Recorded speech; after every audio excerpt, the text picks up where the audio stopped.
All right, big day today. We are going to take a look at the suspension on this classic Winnebago, which you guys all know, the suspension is hydraulic. If you've been watching for a little while, you've seen some of the updates, and it's just crazy. Now, Ryan has been hard at work on this thing for, what, 2 years? Something like that.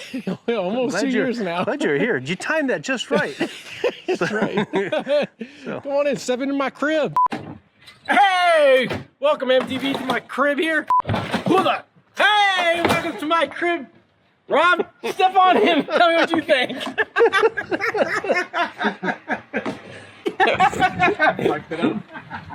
So when you say hydraulic suspension, everybody immediately thinks, man, this thing's gonna ride like crap. It's, you know. I think it's like a lowrider, like instantly. That's what they think. Are we gonna fit 40 batteries in this thing? I know. But the secret to this thing, which we will show you at the end, is not done to this one yet, but Ryan did one earlier on another car. But I'll show you how it works with some video at the end of this one. But the thing here is there's so much work in this thing, full travel.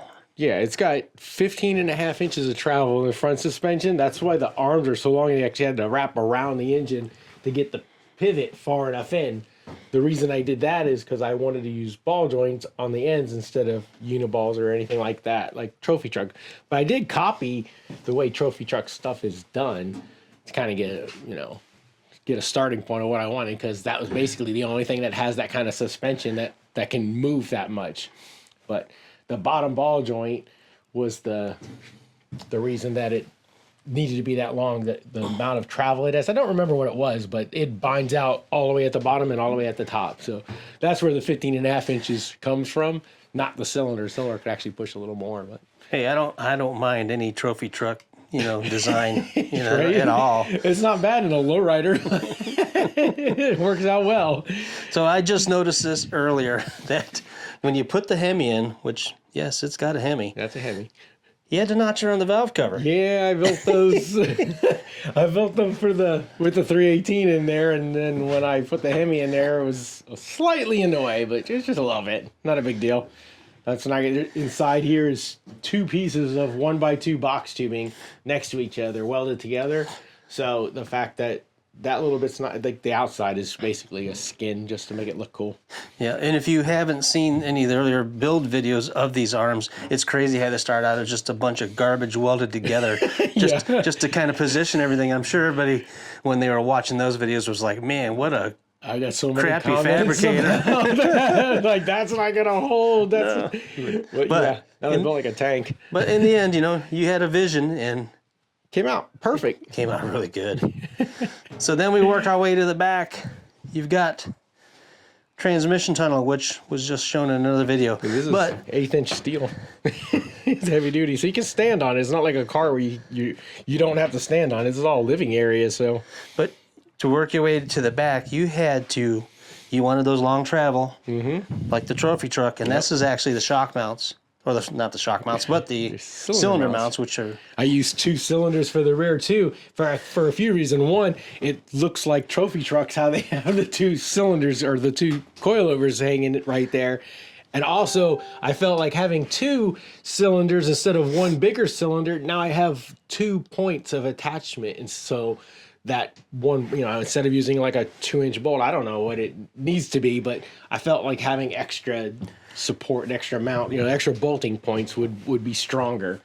So that made me feel good. And it goes down into the trailing arm instead of being attached to the axle.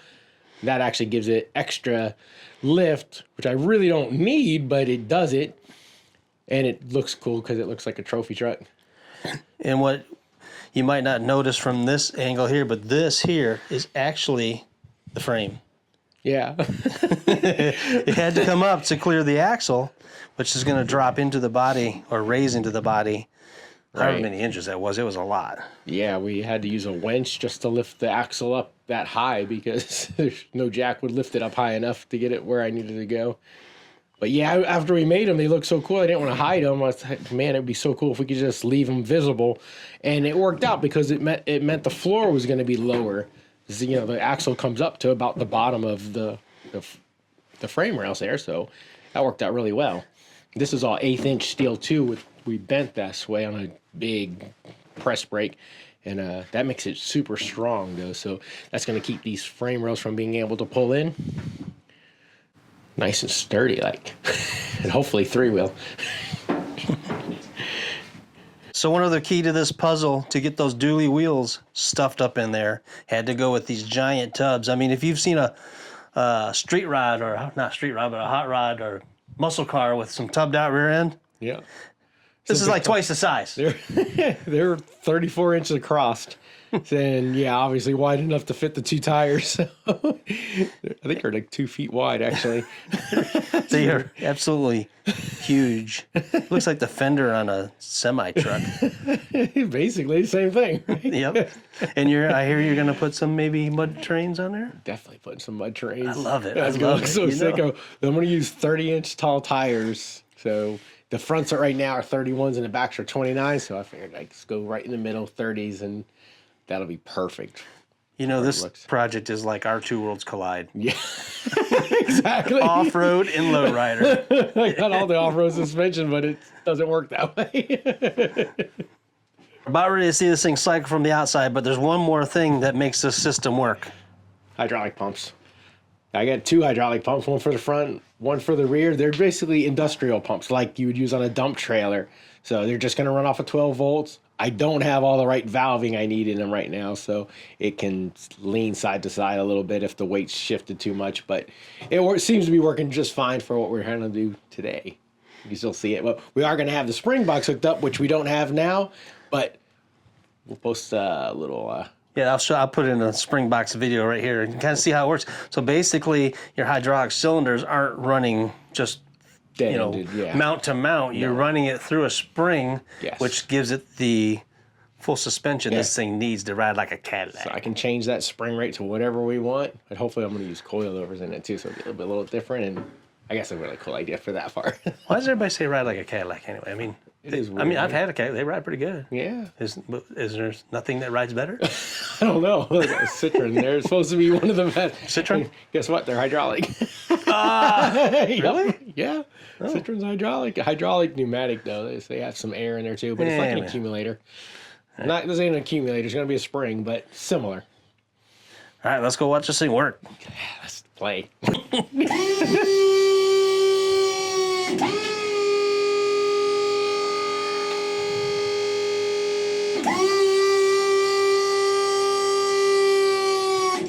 See, that's where it's crazy. You see that the tire is like below the floor now, big time. Way below the floor. Way below the floor. Yeah, and it was sticking up through the floor. Yeah. Maybe from this side I can see it better. Let's go back down? Yeah, drop her down. So you can see, watch this tire. I mean, we're talking over 15 inches of travel there, and it's just nuts. Look at that. Slow going, but... I got no camber change because I made the arms equal length.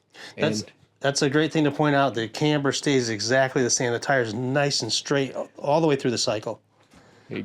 Exactly. This thing will ride better than any Winnebago from this era, stock. Absolutely. For sure. I mean, they had straight axles up front. That was one of the biggest things I had to do is it had a straight axle up front, and I did raise the engine up, but even then, I to get 12 inches of lift out of the front, or to lower the front end 12 inches would have been pretty amazing with a straight axle. Yeah, that was the only way to do it was these. Yeah, making A-arms and making them extra long like that. Cool. Let's go outside. Come on. Look at it from the outside. All right, as you can see, this Winnebago is completely on the ground. I mean, the walls are sitting on the ground, and Ryan has put some, what do you call those things on the outside there? Some like skid bars, I guess. But so when he drops it down, it actually won't crush the wall. Right. Especially I have all the aluminum for the bottom. I actually have 2 sets from the one in the back that the tree fell on, so all those edges, when I'm all done, will be all perfect again. But I don't want to ruin them after I put all that back on anyway, so I put 1x2 all across the bottom all the way around it. So So the crazy thing is this thing, like we said, sits on the ground, but can go up to the height of a stock Winnebago, which is going to be crazy when you pull into the campground or the car show, and it's like, oh, an old Winnebago, then you go, Shazam! All the way down, not 3 inches from the ground. I wanted it all the way. And actually, I could put 2x4s underneath these wheels, and it would actually suck up. It would go up higher than that, too. So there's room for all that. I learned my lesson there. We He's got to hit the ground. That was a mandatory. Let's watch it work. All right, ready? I'm gonna go wider. Now we have to lift up the back first because it'll just crush the rear. He said, so it's a little slow still. Sun's killing us.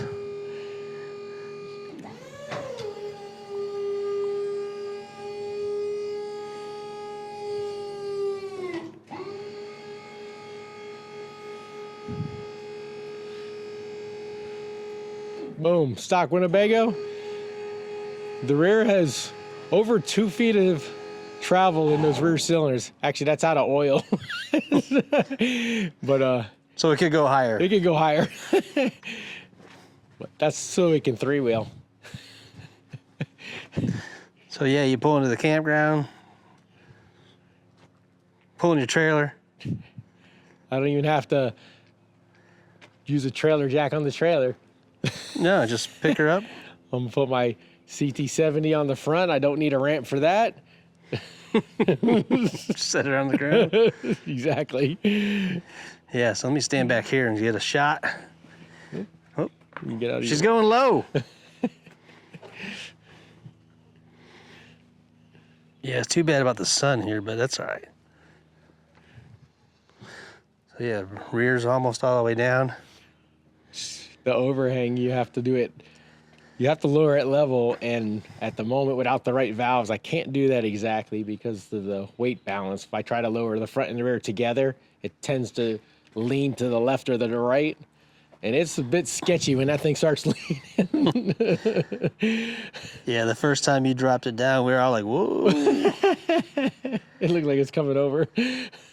See, now that would have been pretty low like that for, you know, no, most normal people would have been like, yeah, that's cool. No. It's hard because there's never going to be flat ground that I could set this thing on, so we'll have to adjust set that. If you look at the back here, though, the back here, I got the baskets on the back, and I have this piece of angle still left on here that it's sitting on, so that has to come off because that's stopping it from touching the rest of the way. But it's that stupid piece, so we'll just weld the baskets Yeah. on and be done with it. We're just guys worrying about a half an inch.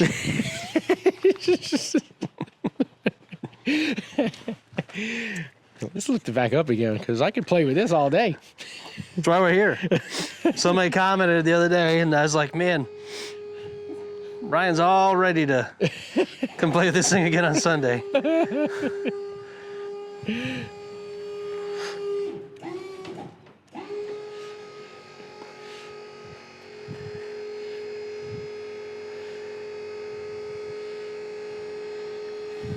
It's so cool. You can see the suspension. You can see the trailing Oh. arms, everything from underneath. Yeah, let's look at the suspension Yeah. wire. So, here we go. As long as this thing don't fall down, we're good. Look at that. That's the trailing arm. There's the two rams. They kind of emulate a trophy truck shock setup, Yeah. and it's just unreal. You would never think that this was on a Winnebago. Look at those tubs. That's where we walked through on the top there from underneath. You can see why the frame had to be cut out, because that differential and that whole rear end there had to be able to go up into the floor.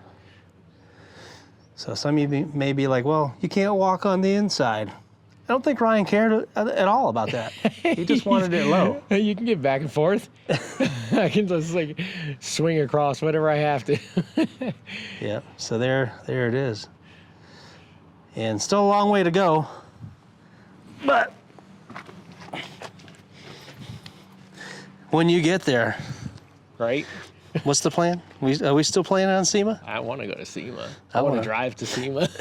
You know, I was like, I'll just fly, but you know, I think the adventure might be the road It trip. would be so cool. I mean, we're in a Winnebago. That's what it's for. If it's ready, I'm riding with you. Cool. I'm ready to go. I'm still working on it every day now. So there you go. You got that Joe Dirt rake. Look at it. Like, come Joe on. Dirt. That is so awesome. I don't know why. It makes me happy. I know that. I love it. Man, it came out so good. I'm so happy with that. I can't wait to finish it. I can't wait to drive it. I can't wait to be able to take it to places and show people. It's going to be so much fun. All right, that's going to be it for today. Hey, watch this video right here. It's the first time Ryan ever set it on the ground. You have to watch it. You have to go watch it right now. You got to see it. That was a great day. It was a super day. So yeah, I was definitely want to go watch that video.